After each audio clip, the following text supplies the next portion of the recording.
Bonjour à tous, c'est Ferdinand. Heureux de vous retrouver pour cette présentation durant laquelle nous allons parcourir ensemble les fonctionnalités de notre tableau de bord de gestion des factures clients avec recouvrement. Voilà. Donc, ce tableau de bord il est disponible et il est interactif. Comment l'utiliser? Il faut venir d'abord dans le manuel d'utilisation pour avoir les détails sur comment l'utiliser. Tout y est expliqué. Donc, après le manuel, vous venez dans le réglage. Et dans le réglage, vous allez avoir quelques éléments à positionner, des tableaux à renseigner comme le client. Voilà. Code client, nom, prénom, cellulaire, fax, adresse, ainsi de suite. Vous avez aussi l'établissement qu'il faut renseigner, le nom de votre établissement, parce que ça va apparaître sur le tableau de bord. Vous avez le mode de paiement, comment le client vous paye. Vous avez aussi les régions, c'est-à-dire, j'allais dire, les zones de vente. Donc, vous mettez un code que vous choisissez avec la région en question, le nom de la région. Après ceci, vous avez ici dans le remplissage les factures que vous pouvez créer. Voilà. Donc, la liste globale, c'est la liste qui va accueillir toutes les factures et les sauvegarder pour vous. Mais vous pouvez aussi sauvegarder toute la facture entière. Donc, ici, c'est simplement une liste qui va vous servir, voilà, pour vous retrouver. Donc, voilà par exemple cette facture que j'ai saisie ici. Si vous avez bien renseigné le nom du client, il vous suffit de mettre le nom du client pour que les informations se mettent automatiquement à jour. À savoir le numéro NCC, le pays et tout ça. Donc tout va se mettre à jour automatiquement en bas ici pour vous permettre de gagner du temps. Donc après, il vous suffira de remplir la date, le numéro de facture, voilà, la date de paiement, le mode de paiement. Et puis en bas ici, vous avez voilà, ce tableau-là qui vous permet de renseigner la quantité du produit, de mettre la désignation et le prix unitaire. Ici, ça se calcule automatiquement, le prix total. Donc, si vous avez plusieurs articles, vous avez encore de la marge en bas des lignes que vous pouvez remplir. Après, vous avez le montant qui va s'écrire en lettres ici.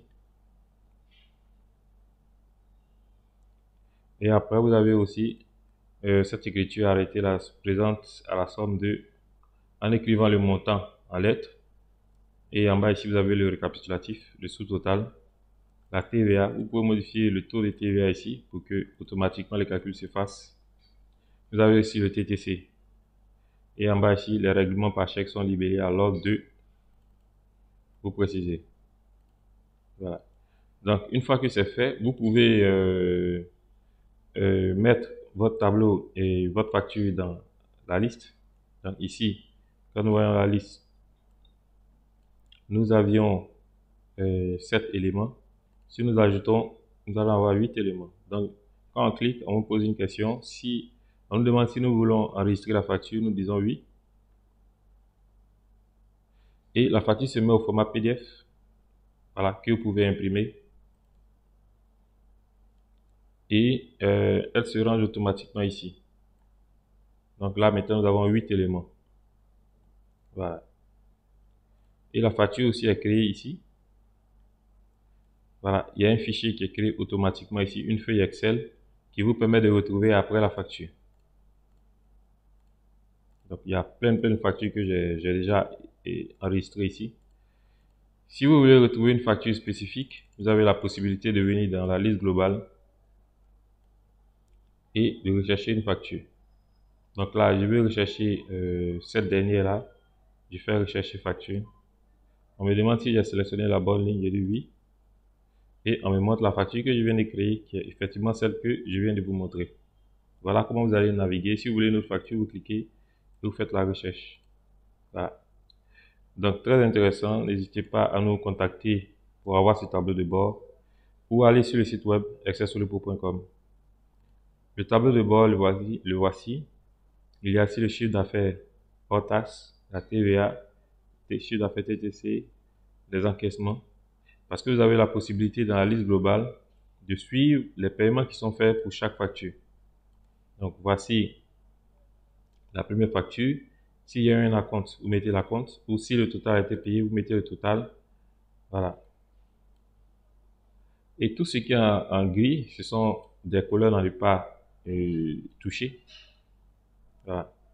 Ce sont des couleurs dans ne pas toucher. Donc ici, j'ai mis une infobulle complétée avec chaque paiement effectué en plus. Donc une fois que le paiement est fait encore sur cette facture, venez vous compléter ici de sorte que vous puissiez voir la totalité. Après, vous avez le reste à payer qui est précisé ici. Et l'état de la facture. Donc les adresses du client sont automatiquement pigées dans les clients que vous avez créés de l'autre côté, dans le réglage. Vous avez le nombre de jours restants. Ici, c'est une facture en retard, c'est précisé. Et le nom de la feuille où la facture est enregistrée, ici, par exemple, c'est précisé ici.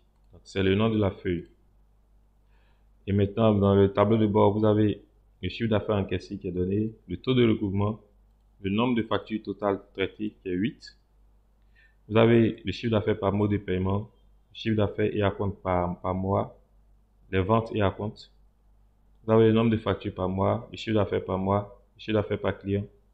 Et vous avez ici les factures en essence. Voilà, pour pouvoir relancer les clients. Et tout ceci est modulable.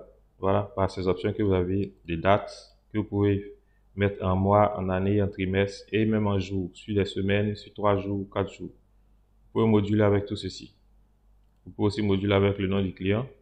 Vous pouvez préciser le mode de paiement qui vous intéresse pour tout moduler. Tout se met automatiquement à jour. Vous avez des boutons de navigation qui vous permettent d'aller de feuille en feuille. Voilà. Donc, nous gardons le contact et à très bientôt.